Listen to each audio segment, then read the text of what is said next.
Ladies and gentlemen, welcome to show 223 with yours truly, the hippie pastor. Here I am in a different setting. We keep moving around, changing, it's just a gypsy spirit that I have, okay?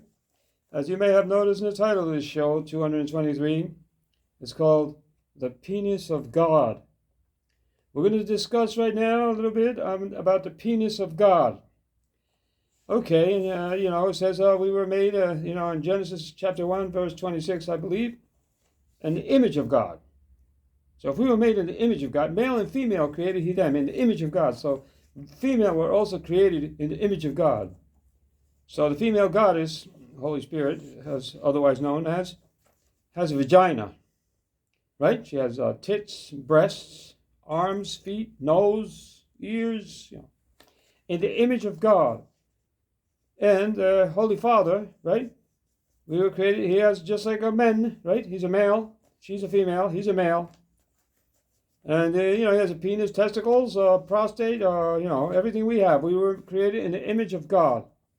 Now, the big question here is the penis. And right now, we're not going to talk about the chin of God, the nose of God, the ears of God, the eyes of God, which is your house, and he's watching you.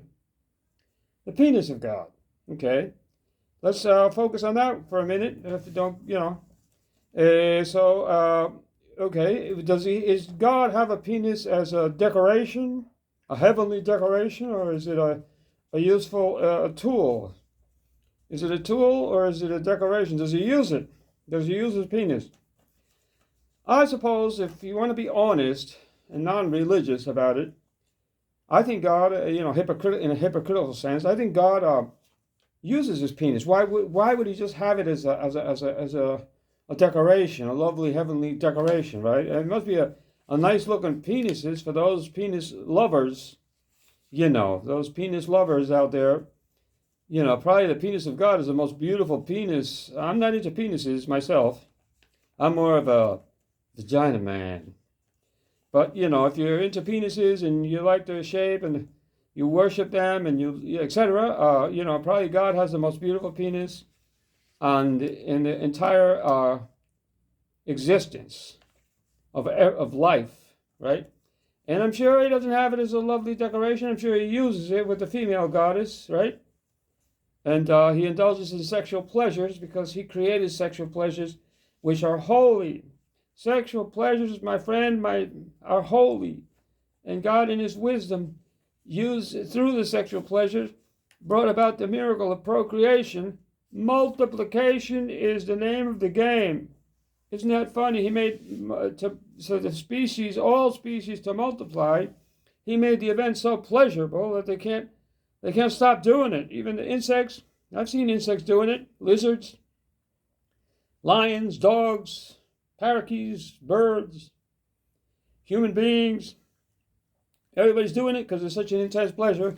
Wisdom of God for the multiplication of the species. Here we go. Okay, so he's already mentioned the penis of God. Very nice.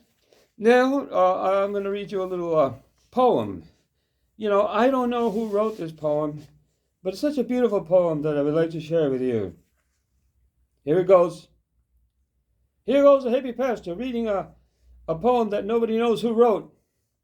If you know who wrote it, let me know in your comments.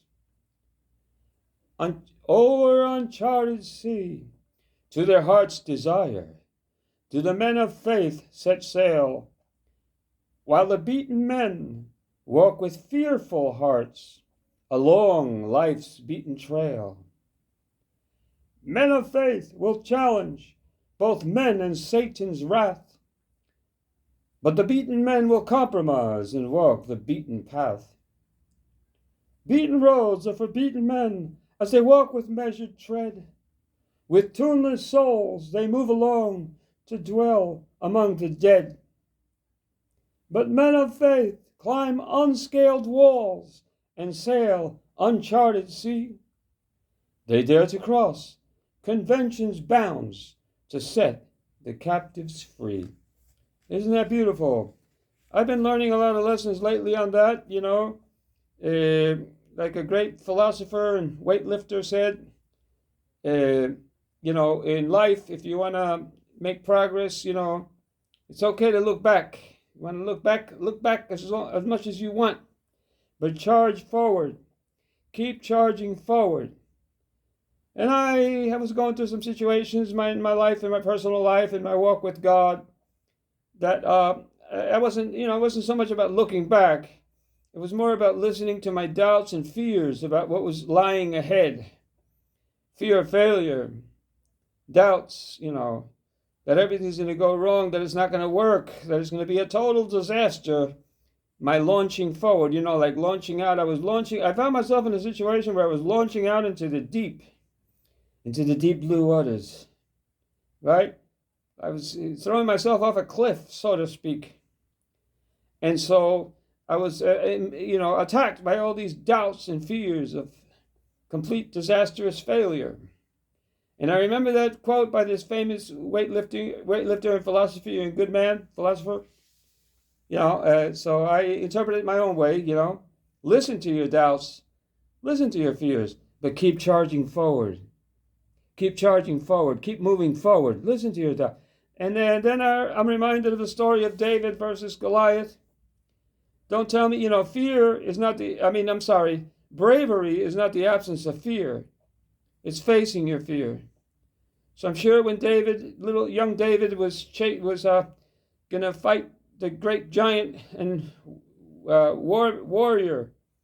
experienced warrior Goliath, I'm sure he was full of doubts and fears, but he charged forward. And one of the things which brought about the victory of young David was his quick decision to just charge forward at full speed ahead. Why? So he wouldn't have time to listen or to act upon or be paralyzed.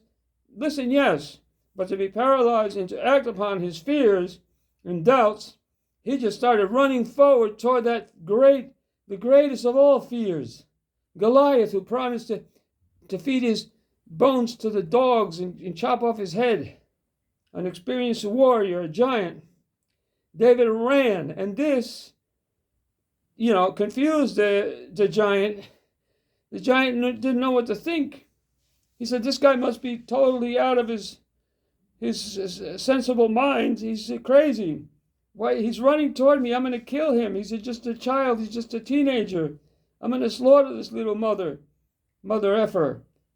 But the situation of reversing the fear and David running toward his fear, brought a little doubt to that big old giant.